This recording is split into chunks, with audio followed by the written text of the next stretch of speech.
let's look at inductors. An inductor is a passive electronic component that stores energy in the form of magnetic field. In its simplest form, an inductor consists of a wire or a coil. The inductance is directly proportional to the number of turns which is present in the coil. Inductance also depends on the radius of the coil, and it also depends on the type of material around which the coil is wound around. The standard unit of inductance is Henry, which is abbreviated as H. This is a large unit. More common units are the microhenry, which is abbreviated as mu H. You have millihenry, and occasionally the nanohenry is also being used, that is 10 power minus 9. It is difficult to fabricate inductors onto integrated chips, that is integrated circuit chips, which is nothing but ICs. Fortunately, resistors can be substituted for inductors in most microcircuit applications.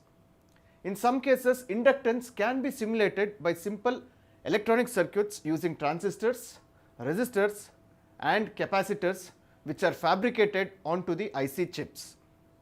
Inductors are used with capacitors in various wireless communication applications.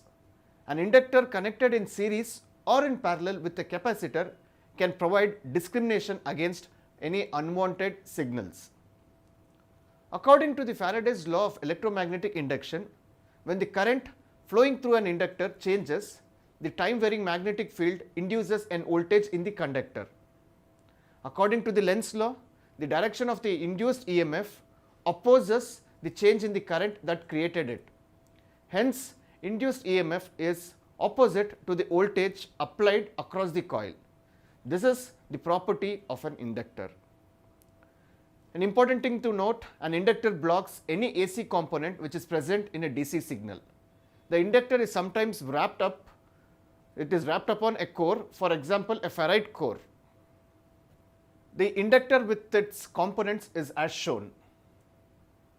Let's look at the symbols.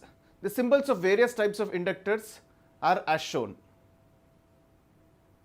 The storage of energy. When it comes to the storage of energy, one of the basic properties of electromagnetism is that the current, when flows through an inductor, a magnetic field gets created perpendicularly to the current flow. This keeps on building up. It gets stabilized at some point, which means that the inductance won't build up after that. When the current stops flowing, the magnetic field gets decreased.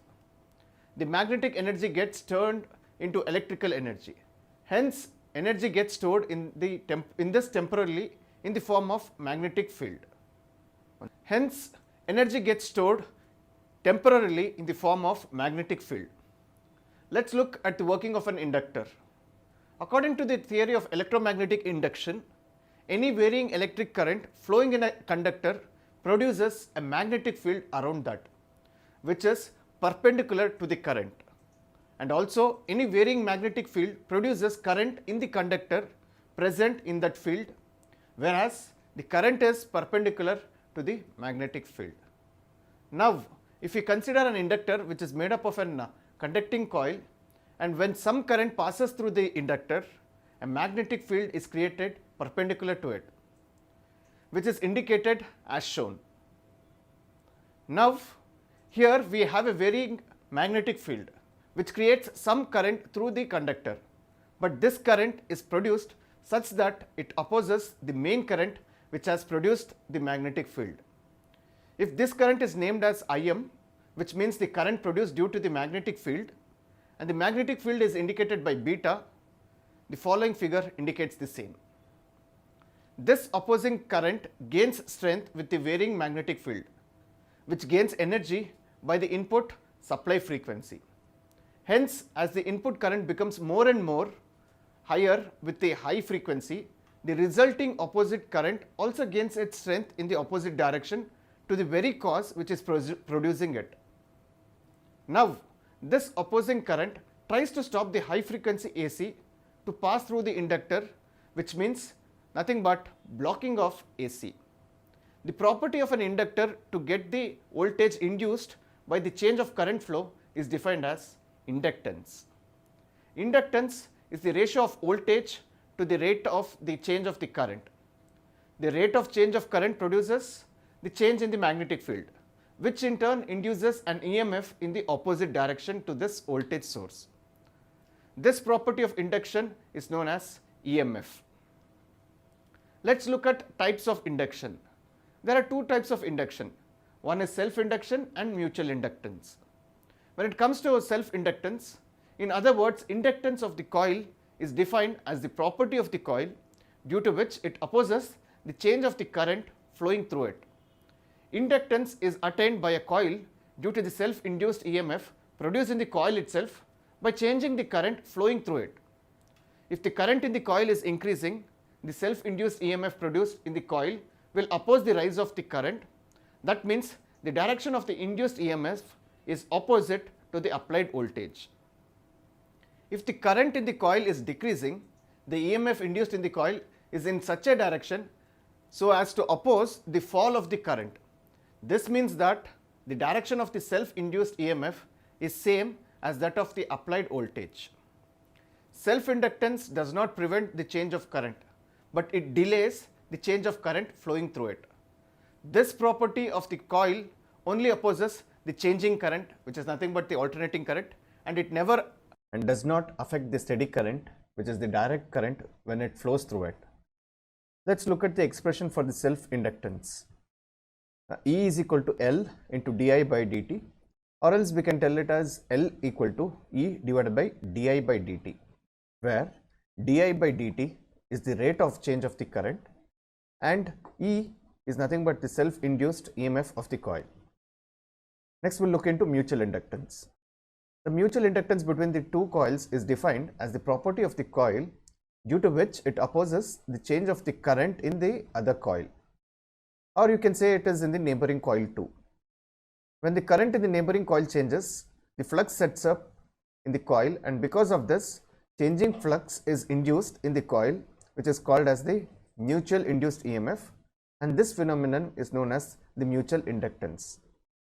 Let us now understand the phenomenon of the mutual inductance by considering an example as shown. Two coils, namely coil A and coil B, are placed nearer to each other. When the switch S is closed, the current flows in the coil. It sets up the flux phi in the coil A, and EMF is induced in the coil B. And if the value of the current is changed by varying the value of the resistor, the flux linking with the coil B also changes because of this changing current. Thus, this phenomenon of linking flux of a coil A with the other coil B is known as the mutual inductance.